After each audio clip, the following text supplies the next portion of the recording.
Graça e paz. Graça e paz e boa Páscoa para todos vocês, para todas as suas famílias. Boa Páscoa para todos aqueles que estão nos assistindo. A gente não está aqui com a igreja cheia, mas olha, que coral bonito, hein? Gostoso ouvir a voz da igreja cantando. Gostoso ver os irmãos se derramando na presença do Pai. Nessa data tão especial, tão importante para o nosso calendário cristão, esse dia em que nós nos recordamos da morte e da ressurreição do nosso Salvador, do nosso Senhor Jesus Cristo. E essa é a primeira celebração desse domingo, teremos outra às 6:30 p.m. E nesses dois encontros, nesses dois ajuntamentos, nós vamos meditar a respeito desse assunto tão fundamental, do qual as Escrituras dão testemunho. Por isso eu queria te convidar a abrir no Evangelho de Lucas, capítulo 23. Lucas, capítulo 23.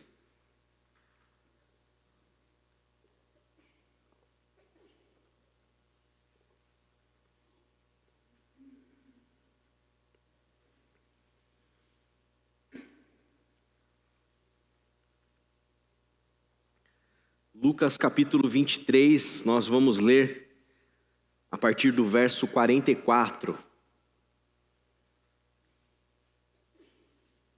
Saúde. Lucas 23, a partir do verso 44. Já era quase meio-dia, e trevas cobriram toda a terra até as 3 horas da tarde. O sol deixara de brilhar, e o véu do santuário rasgou-se ao meio-dia. Jesus bradou em alta voz: Pai, nas tuas mãos entrego o meu espírito. Tendo dito isto, expirou. O centurião, vendo o que havia acontecido, louvou a Deus, dizendo: certamente este homem era justo. E todo o povo que se havia juntado para presenciar o que estava acontecendo, ao ver isso, começou a bater no peito e a afastar-se. Mas todos os que o conheciam, inclusive as mulheres que o haviam seguido desde a Galiléia, ficaram de longe, observando essas coisas.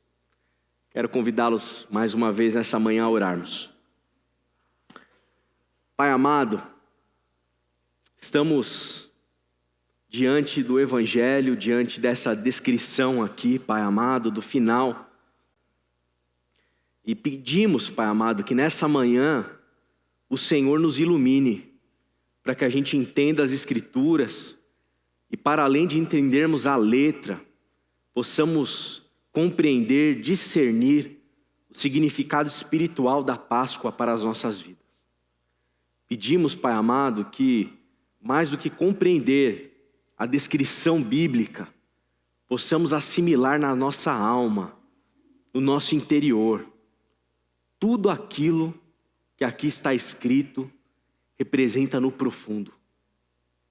Fala conosco nessa manhã de maneira especial. Fala conosco, Pai amado, nessa Páscoa, que nesse dia, nesse domingo da ressurreição, possa ser um dia marcante na nossa caminhada espiritual. Que possamos, Pai amado, ter nessa data, nesse dia que se chama hoje, uma porção especial da Tua palavra para saciar a nossa sede de Ti. É o que te pedimos em nome de Jesus. Amém. Amém.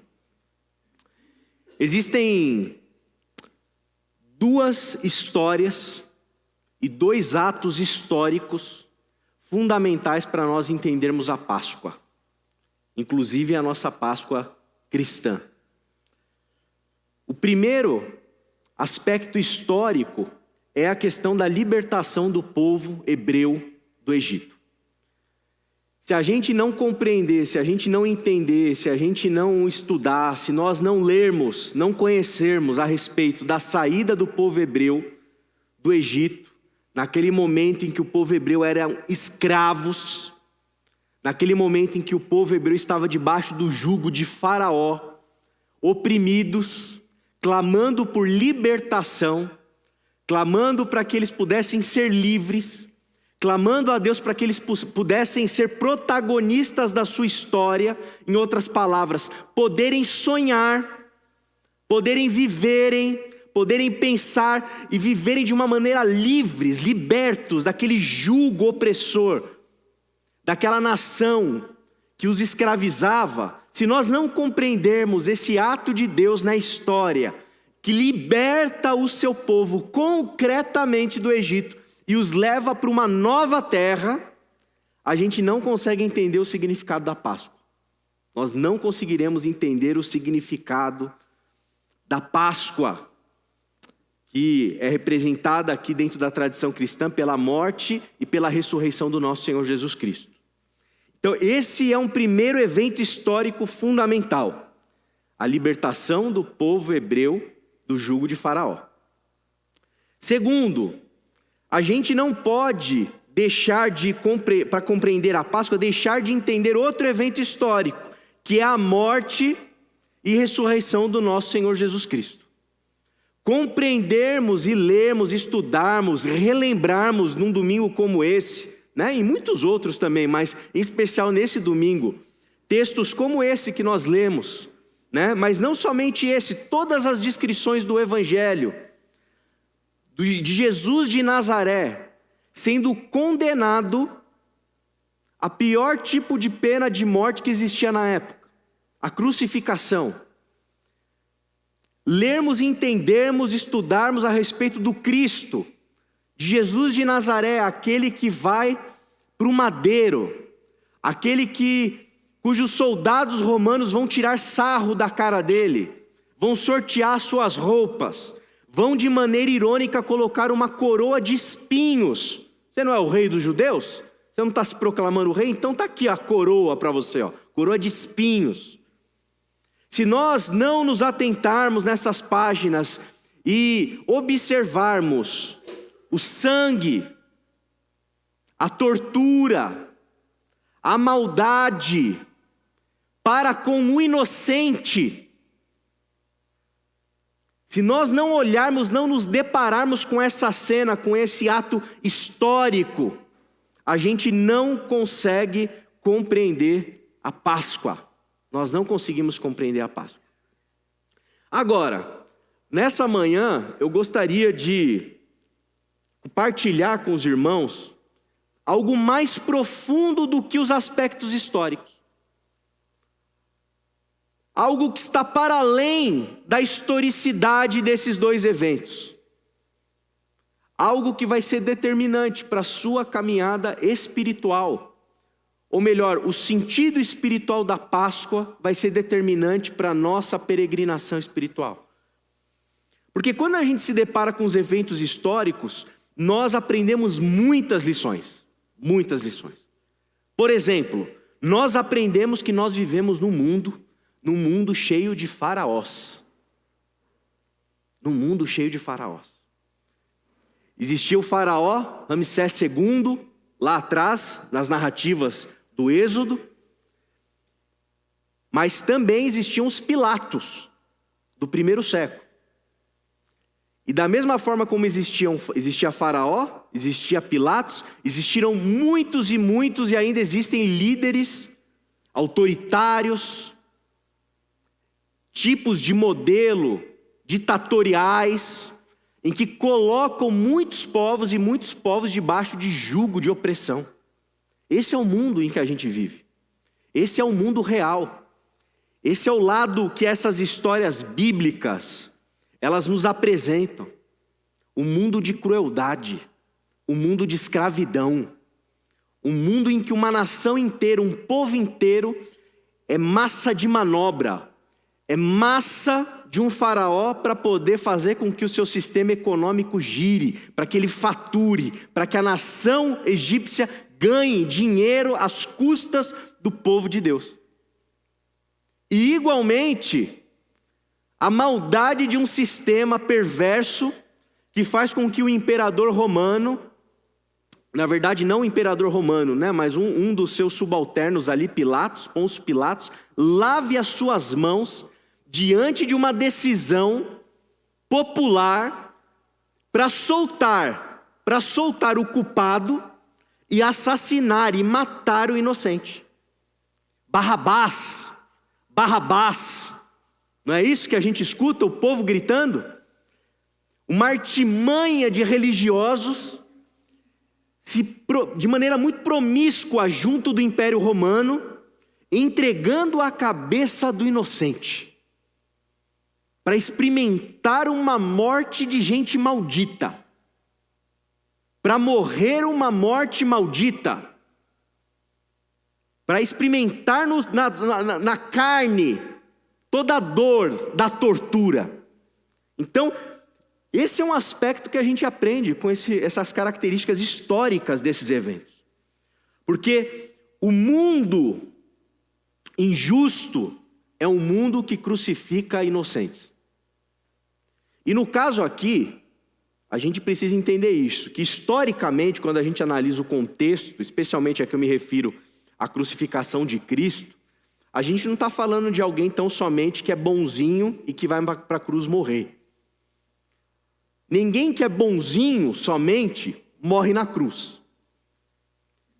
É alguém que é bom, é alguém que é amor, mas é alguém que com a sua mensagem, com a sua coragem, desafiou os sistemas mundanos, desafiou toda a lógica da religião instituída, desafiou toda a lógica imperial, porque é isso que o Evangelho faz. É isso que a mensagem do reino faz. Então, meus irmãos, minhas irmãs, tomem cuidado. Caminhar por esse mundo anunciando o Evangelho é perigoso. É perigoso. E é perigoso por quê? Porque o Evangelho confronta as estruturas.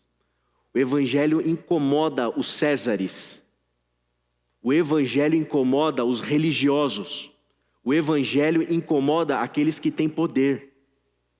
E todos os que têm algum tipo de poder e são confrontados pelo Evangelho, pelo medo de perder o seu poder, eles acabam querendo crucificar aqueles que anunciam as boas novas do Evangelho.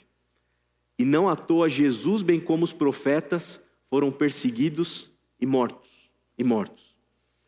Mais um elemento importante dessas questões históricas. A tortura, a maldade e o derramamento de sangue através desses mecanismos estatais. Eu já preguei sobre isso naquela mensagem sobre eleições. E eu quero ratificar aqui que o Estado, ele não é perfeito e nunca vai ser perfeito. E as injustiças, elas acontecem porque a gente vive num mundo cujas estruturas sociais são imperfeitas. E muitas pessoas continuarão sendo como são, torturadas, são vítimas das injustiças e da maldade, e muito derramamento de sangue inocente continua acontecendo no mundo. Esse é o mundo que a gente vive.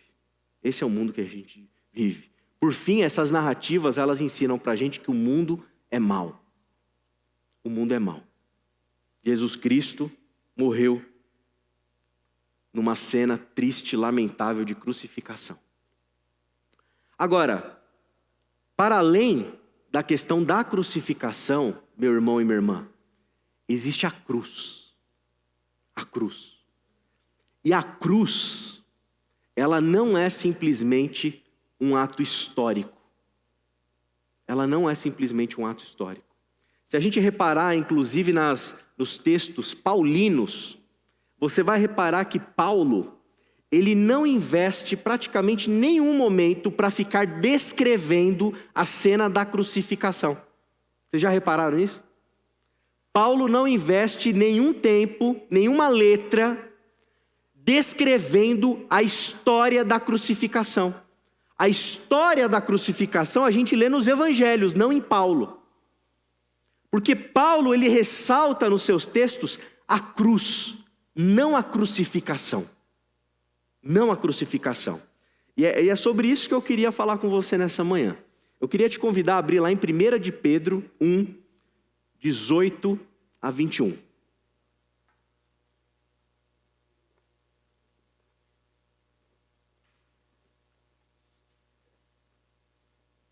1 de Pedro 1, 18 a 21.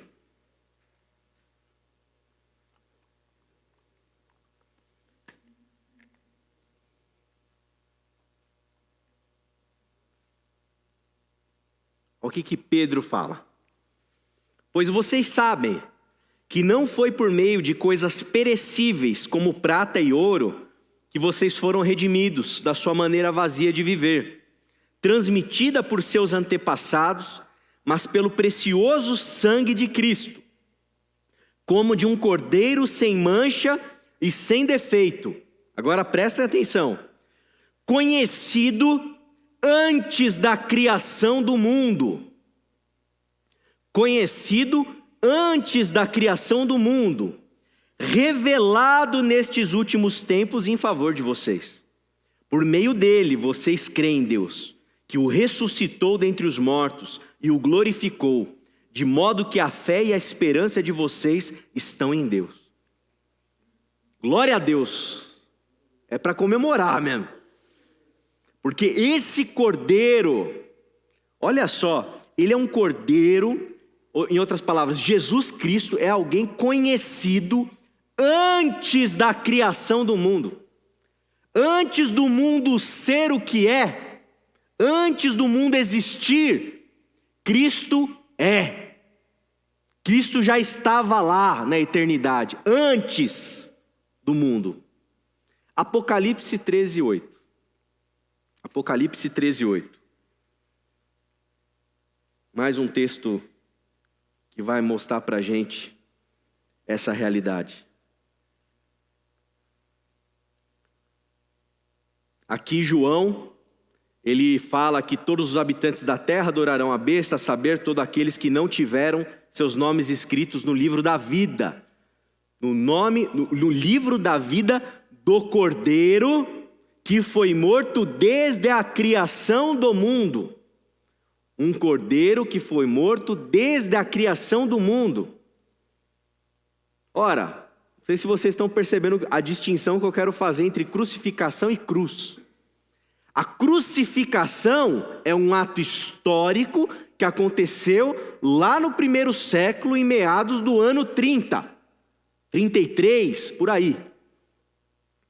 Agora, a cruz, esse Cristo, esse Cordeiro que dá a sua vida, que se entrega num ato de amor, que se doa, essa cruz já está revelada, já aconteceu antes da fundação do mundo, antes de você existir, antes do cosmos ser criado, antes de tudo aquilo que é material ser de alguma maneira trazido à existência. O Cristo já era, o Cordeiro já estava lá, a cruz já tinha sido revelada, Cordeiro morto desde a criação do mundo, conhecido antes da criação do mundo.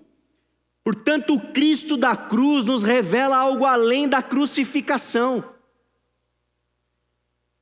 O importante dessa data para nós não é simplesmente o ato histórico. O ato histórico é a manifestação histórica de algo extremamente poderoso, extremamente singular, que aconteceu antes de tudo que existir ser.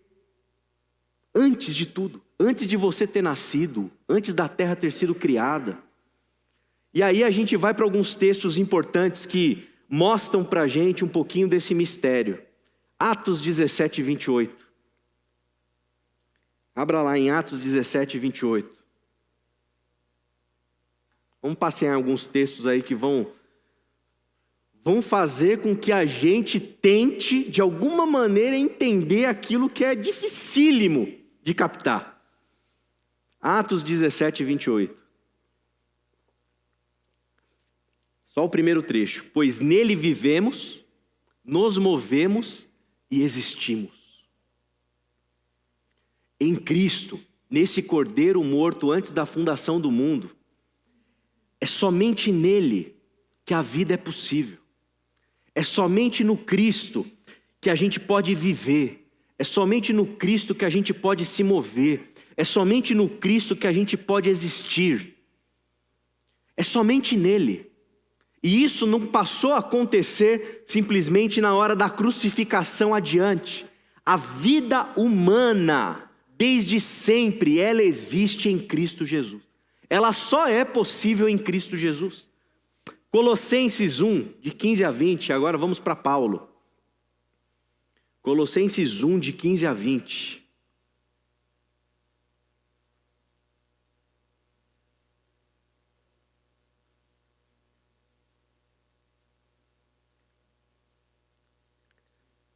Colossenses 1, de 15 a 20, o apóstolo Paulo diz: Ele quem? Ele o Cristo. Ele é a imagem do Deus invisível, o primogênito sobre toda a criação, pois nele foram criadas todas as coisas, todas, nos céus e na terra, as visíveis e as invisíveis, sejam tronos, sejam soberanias, poderes ou autoridades. Todas as coisas foram criadas por ele, para ele. Ele é antes de todas as coisas, e nele tudo subsiste. Ele é a cabeça do corpo que é a igreja, é o princípio e o primogênito dentre os mortos, para que em tudo tenha supremacia. Pois foi do agrado de Deus que nele habitasse toda a plenitude, e por meio dele reconciliasse consigo todas as coisas, tanto as que estão na terra, quanto as que estão nos céus, estabelecendo a paz pelo seu sangue derramado na cruz. É esse o Cristo que nós celebramos. É esse o Cristo cujo Espírito habita em nós. É esse o Cordeiro Pascal. É esse aquele para quem nós damos glória a Deus.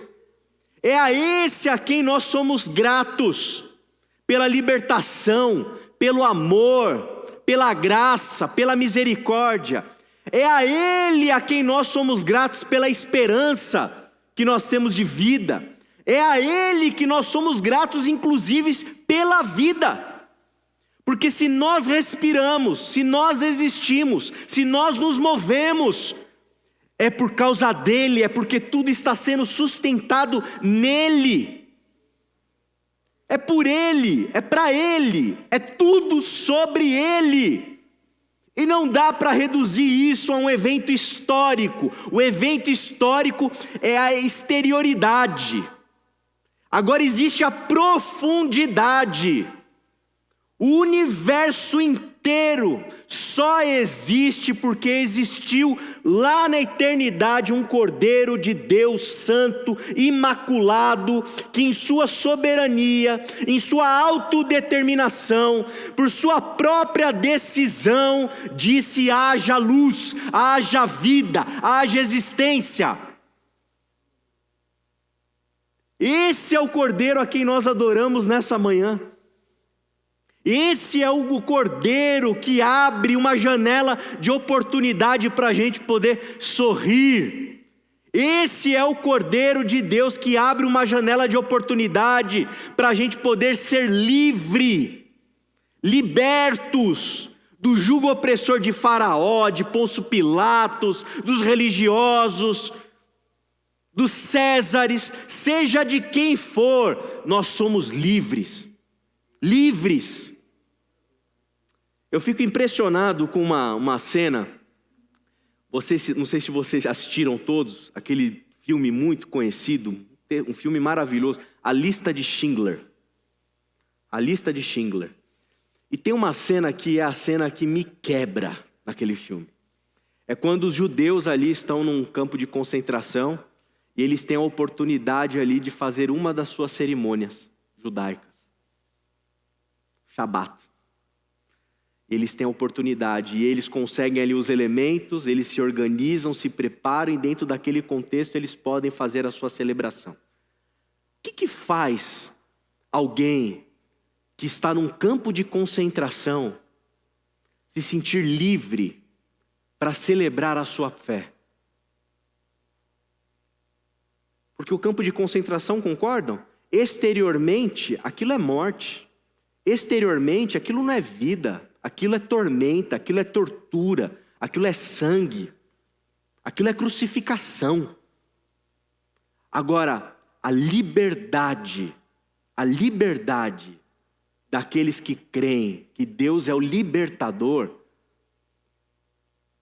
ela não está simplesmente num ato histórico, ela está numa compreensão espiritual do que é liberdade. Em outras palavras, você pode exteriormente não ser livre. Você pode estar num cárcere, você pode estar aprisionado às vezes num ambiente tóxico, numa família tóxica, com um cônjuge tóxico. Você pode estar preso em diversas situações que a gente poderia lucubrar aqui, né, diante da vida, da existência. Mas aquele que tem o Cristo, aquele que se apropriou dessa verdade libertadora pela fé, pode estar num cárcere, pode estar em Auschwitz, mas ainda assim será alguém livre. Será alguém livre. Livre espiritualmente, livre existencialmente. Portanto, é esse o Cordeiro a quem nós adoramos. É alguém que te liberta. É alguém que te ama desde a eternidade. Quais lições a gente pode aprender da realidade desse Cristo, desse Cordeiro conhecido antes da fundação do mundo? Em primeiro lugar, a importância que nós temos para Deus. Você é importante para Deus. Você foi criado, você foi criada à imagem e semelhança dele. Deus nos fez em um ato soberano de amor. Deus nos fez, nos criou em liberdade. Deus nos fez e nos criou por conta da sua própria autodeterminação. A criação de Deus, ela só é possível porque ela nasce, ela surge debaixo da graça desse Cordeiro conhecido antes da criação do mundo. Em outras palavras, o que eu estou querendo dizer é que independente dos nossos pecados, dos nossos erros históricos que nós cometemos, a graça de Deus é sobre a nossa vida. A graça, a misericórdia de Deus é sobre a humanidade. Ainda assim, em outras palavras, o que eu quero dizer com isso? Que a crucificação não é um band-aid na história. Que a crucificação não é um jeitinho de Deus resolver as coisas. Porque tudo já estava resolvido na eternidade, através desse Cordeiro que tira o pecado do mundo, desse Cordeiro conhecido desde antes do mundo ser o que ele é. Esse é o nosso Deus, esse é o tamanho do amor de Deus por você. Essa é a importância que nós temos para o Senhor. Em segundo, o comprometimento de Deus para com a sua criação. Deus não somente cria, mas Ele sustenta. Ele não somente cria, mas Ele cuida. Ele não somente cria, mas Ele liberta, Ele dá liberdade, para que a gente inclusive possa colher os frutos daquilo que a gente planta. Isso é dignidade. Deus não fez um monte de robô, um monte de máquina. Ele fez gente, nos fez humanos, nos fez a imagem e semelhança dele. Está comprometido que nós sejamos a criação que ele idealizou, cujo maior exemplo está na figura de Cristo Jesus. 3, a demonstração do amor de Deus pela raça humana. Deus demonstrou o seu amor por nós, através de Cristo Jesus, que doou a vida, que doou a sua própria vida para que nós tivéssemos vida. A importância também da liberdade que Deus fornece para todos nós. Por isso, nessa Páscoa, nós celebramos não somente um ato histórico, mas nós celebramos, preste atenção nisso, a eterna decisão de Deus em nosso favor. Nós celebramos o sangue eterno como decisão da graça de Deus em nosso favor. Não é qualquer sangue, não é qualquer doação, não é qualquer amor, é um amor eterno. Como diz um pastor, amigo meu, ele diz assim: a crucificação é o cenário exterior, a cruz tem que ser a realidade interior. A crucificação revela a maldade humana, a cruz revela a salvação de Deus. A salvação de Deus.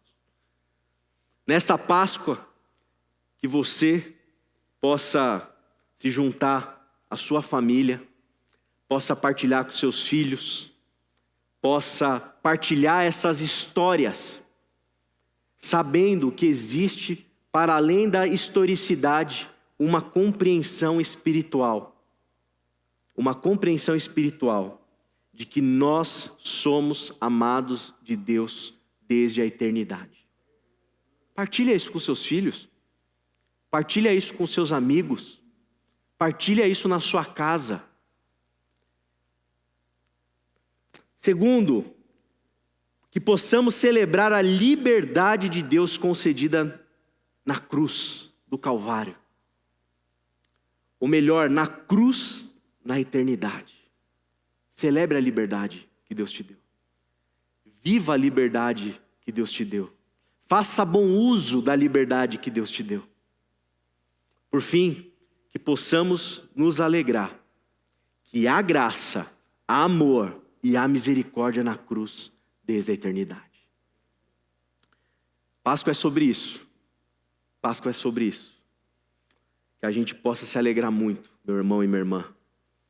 Porque isso não é simplesmente um feriado, isso não é simplesmente um evento histórico, isso é algo que transforma a nossa vida, transforma a nossa maneira de viver, transforma a nossa maneira de enxergar o mundo, transforma a nossa maneira de criar filhos, transforma a nossa maneira de conviver uns com os outros, transforma por completo a nossa vida para que a gente deixe de sobreviver e passe a viver. Passe a viver. Nele você tem perdão. Nele você tem recomeço. Nele você tem esperança. Nele você tem um Pai amoroso. Nele você tem a quem recorrer. Nele você tem liberdade plena. Nele você tem tudo o que você precisa para ser aquilo que Ele espera que você seja. Quero te convidar a orar nessa noite. E quero te dar a oportunidade de você, aí onde você está, agradecer pela graça, pela misericórdia e pelo amor que nós temos em Cristo Jesus, o Cordeiro revelado desde a eternidade. Abaixe sua cabeça nesse momento, agradeça. Hoje é domingo de Páscoa, agradeça a Deus. Agradeça porque Ele te ama.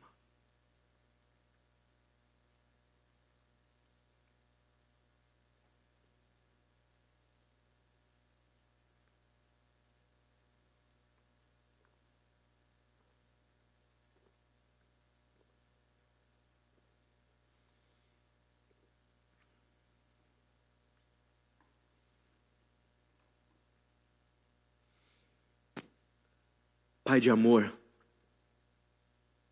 obrigado, Deus querido. Nos faltam as palavras, Deus, para expressar nossa gratidão nessa manhã. Nesse domingo da ressurreição. Nesse domingo em que a vida vence a morte. Nesse domingo em que o Senhor se revela para nós como o Senhor é. Alguém que nos ama desde a eternidade. Nos faltam palavras, Deus amado, para agradecer por tamanha libertação. Nos faltam palavras, Senhor, para expressar o quão grato nós somos, porque a Tua misericórdia nos alcançou. Porque o Teu amor é sobre nós. Porque a Tua graça é abundante. E eu quero te pedir, Deus amado, nós queremos te pedir que Teu Espírito Santo fale aos nossos corações poderosamente aqui, Senhor. grave dentro de nós, grave dentro de nós. Esse espírito grato, porque o Senhor se doou em nosso favor. Que a gente possa perceber em cada passo, em cada respiração, na possibilidade de nos esforçarmos no trabalho, na possibilidade de podermos amar uns aos outros, na possibilidade de podermos experimentar tudo aquilo que nós experimentamos, das coisas mais excêntricas da vida, as coisas mais simples, mas nem por isso coisas que a gente consegue enxergar o teu mistério. Pai, obrigado. Obrigado porque a gente pode acordar e ver o sol da manhã. Obrigado porque a gente pode acordar nesse domingo de Páscoa e virmos para uma comunidade de fé celebrarmos.